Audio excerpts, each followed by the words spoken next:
50% belong to diabetics. Diabetics have 3 times as many deaths from heart disease as non-diabetics. They have about 3/4 of all the strokes. They're number 1 in blindness. So it's really a tragedy to be a long-term diabetic.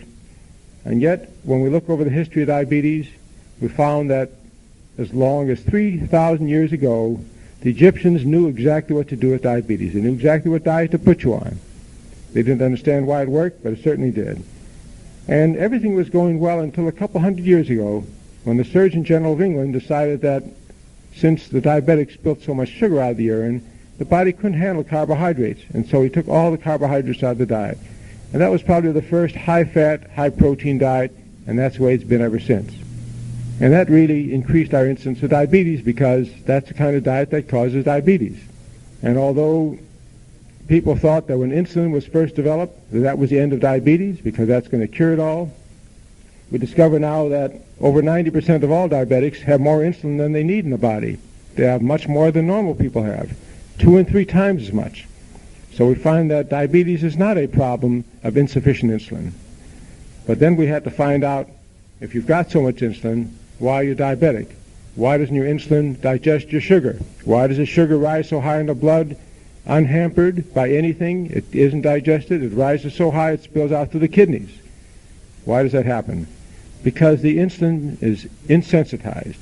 The insulin, we find, is protecting the sugar with a fat layer.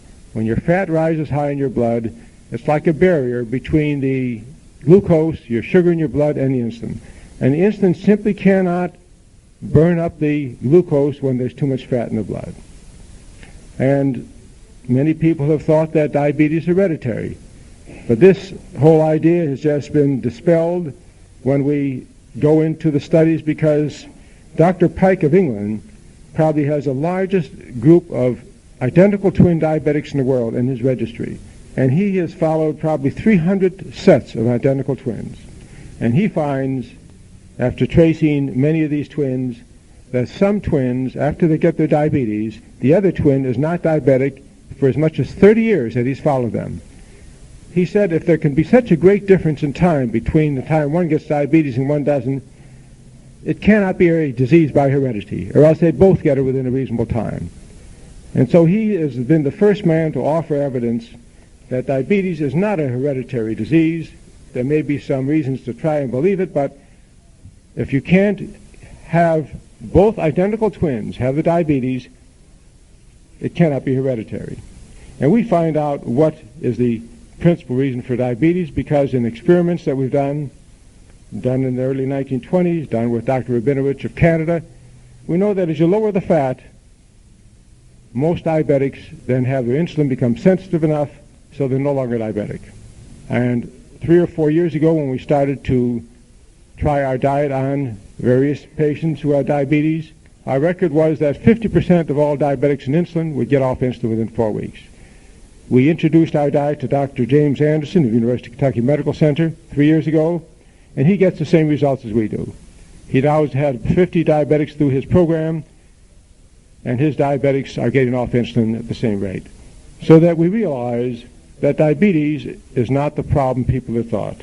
When Dr. Kelly M. West, who is professor of medicine at the University of Oklahoma Medical School, said last year before the Senate hearings that if this high carbohydrate diet were used, 2/3 of all diabetics would be off all the drugs, insulin, and so on in a short time. Diabetes as a disease would disappear from our country. Dr. West is a man that's been a specialist in diabetes for many, many years, and he's a conservative physician. Well, we've had many tests for trying to help diabetics. The big university group diabetic program, where they tested the oral drugs and discovered that the oral drugs for diabetes increased the death rate from heart disease by 250% than those who did not take any drugs. And yet, when the New Jersey State Board of Health questioned the cardiologists in New Jersey, they found that 85% of them were still using these drugs for even their heart patients who had diabetes. So you wonder what these double-blind studies teach physicians when they still continue using the drugs that are apparently creating a greater incidence of heart disease. The best and the only solution for diabetes is that you must get to the diet that creates it and control it by a proper diet. High blood pressure is one of the most widely spread diseases in our country. It's hard to believe that about 60 million people have high blood pressure. That's considering that there's only about 120 million adults in our country. 1 out of every 2 adults has high blood pressure. You have 100 people in the room, you have 50 people then who would have high blood pressure. It hardly seems possible it's such a national epidemic. Physicians used to think that high blood pressure was primarily a problem with too much salt in the diet. But when Dr. James Iacono of the U.S. Department of Agriculture did his study, he selected men and women who were on a normal American diet, 43% total calories and fat, normal amount of cholesterol, and the normal amount of salt, which was 10 grams of salt a day, about 1/3 of an ounce of salt a day. And he decided not to change their salt, give them exactly the amount of salt they'd been eating, only to change their fat. He brought their fat from 43% down to 25%. And he was very careful not to change their calories. He didn't want anyone to lose weight because the first thing a physician says is lose weight, cut down salt, your high blood pressure will go away. 10 days after they're on the diet, and all they did was reduce the fat from 43% to 25%, everyone's blood pressure dropped 10%. That means if your top number was 160, you'd go down to 144, practically in a normal range, from an abnormal range. And if your top number was 100, that's certainly not acceptable, it would go down to 90 in your bottom number, which could be acceptable. So the difference between normal and abnormal, in just 10 days, Dr. Iacono was able to do by not touching salt at all. No one lost weight. They all had the normal amount of salt. He kept them on that for 40 days, and the blood pressure stayed down. And one of the interesting things about this study is that he noticed that the platelets, the little cells that create clotting in the body, the sticking together, the platelets, reduced 50% when he cut the fat down just from 43% to 25%. And that made him very happy because the new evidence had just come out that diabetic retinopathy, that's the problem that diabetics have where they go blind, where the retina bleeds and so on. Diabetic retinopathy, the severity, is correlated to the amount of platelets sticking together, platelet aggregation. So if he could reduce platelet aggregation by 50%, he could probably reduce the damage to diabetics' eyes. He considered that more important than the lowering of the blood pressure. Now, of course, he only went down to 25%. You can imagine how low you can reduce the platelets sticking together down at an 8% fat diet. Well, the diabetic specialists didn't recommend, of course, reducing fat. They just gave people aspirin and other drugs to try and reduce platelet stickiness. Diet, I guess, is not an acceptable program among physicians yet. When Dr. Iacono increased the fats in the diet, all their blood pressures went back to where they were.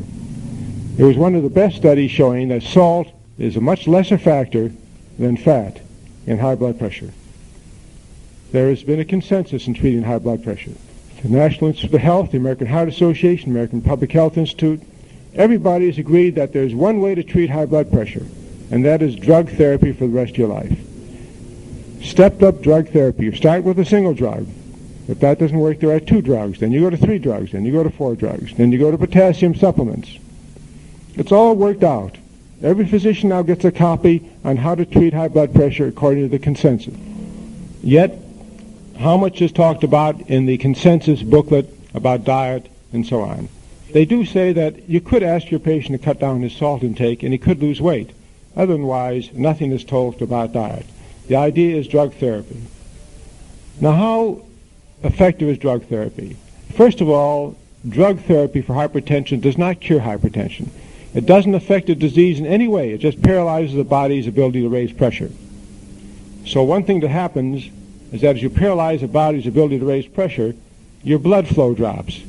And people have to have a certain minimum amount of blood flow to have normal function. So one of the side effects of hypertension drugs, as they lower blood pressure and lower blood flow, is sexual impotency. In a study done on men taking the drugs for 2 years, 50% lost their sexual potency because without blood flow, you don't have erections. How about uric acid level? The hypertensive drugs artificially force uric acid levels up. Another study, 50% of the men had uric acid levels raised into the gout range. And so they had to then take drugs to lower uric acid level. Well, they took drugs to lower uric acid level, and the principal drugs are Xyloprim, Benamid,